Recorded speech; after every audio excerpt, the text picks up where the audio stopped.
კინო განათლება მიღებული ხალხი ვინ არის თუ იცით? რაზე ვადაობ იცით? აი ეს ტერმინი ეს სადაგება ჩემი აზრით რა. სამწუხაროდ ბევრი ადამიანები საქართველოში რომელსაც ელემენტარული ისტორიული წიგნი არ აქვს წანაკითხი და თავისი ქვეყნის ისტორია იცის კინოდან, მაგალითად ბაში აჩუკიდან, გიორგი სააკაძიდან და მსგავსი ფილმებიდან.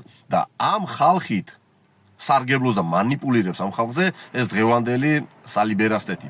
აი სპაიკ რომიდის ომი გინდა და ესენი რომ აბრალებენ, ესენიო უმსერიდებიანო და ესენი ამბობენ ომში გვითრევენ, მოკლედ ეგ ბაზარი რა. და დემაგოგობენ და მაგალითად მოყავთ რა თქმა უნდა ომი უნდათ რომ დაიწყონ, მაგრამ ხა მაგას პირდაპირ ხარ იტყვიან, მაგრამ ნამიოკებით ასე ამბობენ რომ ოდითგანვე საქართველოს რიცხობრივად მრავალრიცხოვან და ძლიერ მტერს ებრძოდაო და აბა ასე ხარ მოვიდოდითო დღემდეო. და მაგალითებად მოყავთ ახლა მაგალითების მეტი რა არის კაცო დიდგორი, ხრესილი, შამქორი, ბასიანი მოკლედ რა შორს წაგვიყვან მაგაზე ლაპარაკი და მაგალითად მოყავთ ეგა და ამ ბრბოს რომელსაც კინო განათლება აქვს მიღებული მართლა ჯერათ რომ ახმლებით დატაკებული ორი მხარე, ესე იგი ქართველები ოდითგანვე ერთი 10-ზე მოდიოდა და ვერ ეოდით. და რა გინდათ კაცო დიდგორი და ბასიანი და შამქორი კაცო. აგერ ელემენტარული 2008 წლის ომში დავადუღეთ რუსები. აგერ ცოცხალი მაგალითი რომელსაც ყველა მოვესარით. სახმელეთო ომი რუსებს დედა მოუთხანით. არ გინახიათ მაინც ვიდეოები გადამწვარი კოლონები და რაღაცები. ბაზარი არა მოუგეთ. რიცხობრივად დიდ ძალას. და ესე იგი მსოფლიო რო ანგარიშებს იმ ძალას მოუგეთ, მაგრამ ჰაერი საჰაერო თავდაცვა გვაქვს, არ გვაქვს და შესაბამისად მოცემულობა არის. ახლა დღეს ხმლებით ხوار ვიბძვით და რაღაცა ვიწროში ხوار შემოდის რუსი ჯარი. მოუგი ხმელეთი, მაგრამ დაგიბომბა აგერ, თბილისი დაგიბომბა, აეროპორტები დაგიბომბა.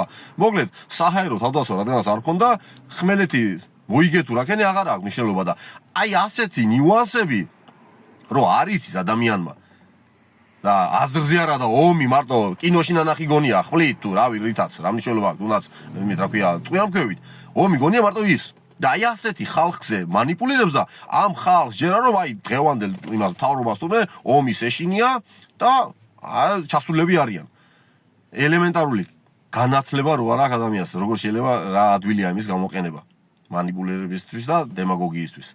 აი ეგ გონიათ ომი და მე ახლა ვიღაცა გამომიხდება, ვიღაცას უკვე მომზადები, ხო ვიცი ახლა თითები გაგირბით, როდის დავამთავრე და დამიწეროთ ლუჩეთის გეშინია სამხედრო ხალ შენ ვალდებული ხარ. ვალდებული ვარ, არა ვარ.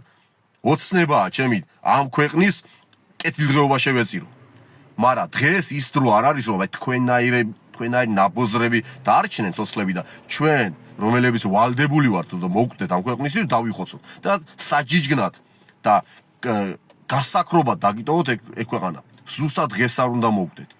და ის რაც არის რომ ეკლესიურად არის ნათქვამი და რელიგიურად არის ჟამი ქვების შეგროვებისა და არის ჟამი ქვების როლისა. დღეს არა გაქვთ თქვენ შვილო ჟამი ქვების როლისა. დღეს ქვების შეგროვების ჟამია და აღმაშენებელი რო ყავდა მეფერეკლე რომ მოყავთ მაგალითად გაიხსენეთ აღმაშენებელი ჯერ ხალხს უხდიდა და მე შეწყვიდა რომ მოძლიერდა და ჯერ მოძლიერდეთ თუნდა, მაგრამ თქვენ გეჩქარებად გამიგეთ, თქვენ გინდათ აღმართოთ დროშა იმაში სოხუმში.